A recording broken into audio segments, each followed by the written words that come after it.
ஒரு காலத்தில் ஒரு அழகிய காட்டில் பல மிருகங்கள் சந்தோஷமாக வாழ்ந்து வந்தன.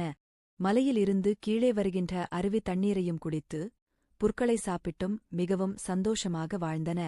நாங்கள் இங்கே இருப்பது எங்களுக்கு கிடைத்த அதிர்ஷ்டம் என்று தங்களுக்குள்ளே பேசிக்கொண்டன. திடீரென்று காடு அதிரும்படி ஒரு கர்ஜனை. ஒரு பயங்கரமான சிங்கம் ஒன்று காட்டுக்குள் புதிதாக வந்து கொண்டிருந்தது. அதன் கண்கள் மிகவும் கோபத்துடன் சிவப்பாக காணப்பட்டது. மிகுந்த கோபத்துடன் காட்டை நோக்கி வேகமாக பாய்ந்து வந்து கொண்டிருந்தது. அங்கு அமைதியாக புற்களை மேய்ந்து கொண்டிருந்த மிருகங்கள் மீது தன் இலக்கை வைத்தது. அதன் பின்பு வேட்டையாட புயல் வேதத்தில் புறப்பட்டதுடோட் தன் கண்ணில் பட்ட அனைத்து மிருகங்களையும் விரட்டியது. அந்த சிங்கமானது காட்டிற்குள் நுழையும்போது மற்ற மிருகங்கள் பயத்தினால் அலறிக்கொண்டு அங்கு இங்குமாக தலை தெறிக்க ஓடின.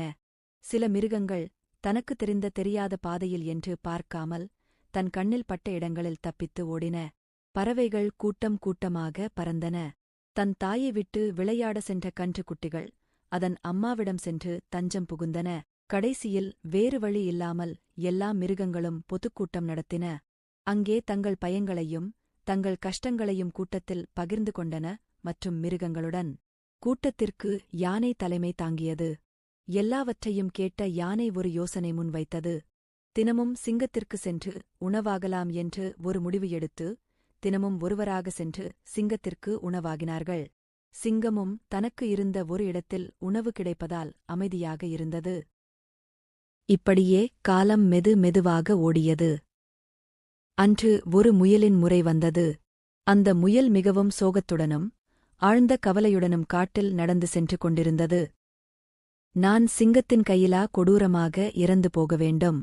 அதற்கு பதிலாக நானே என் உயிரை மாய்த்துக் கொள்ளலாம் என்று எண்ணி ஒரு கிணத்தின் அருகே போய் அமர்ந்தது. அப்போது முயல் குதிக்க தயாராகி கிணற்றில் உள்ளே எட்டிப் பார்த்தது. அங்கு தன்னைப் போலவே உருவத்தை பார்த்த முயலுக்கு ஒரு யோசனை தோன்றியது. உடனே மகிழ்ச்சியில் துள்ளிக் குதித்துக் காட்டுக்குள் ஓடியது. சிங்கத்தின் குகைக்குச் சென்று அங்கே மிகவும் பசியுடன் இருந்த சிங்கத்திடம் பேசியது. இப்போது சிங்கம் ஏன் இவ்வளவு தாமதம் என்று கோபமாக கர்ஜித்தது. உடனே முயல் பயந்தார் போல நடித்தது.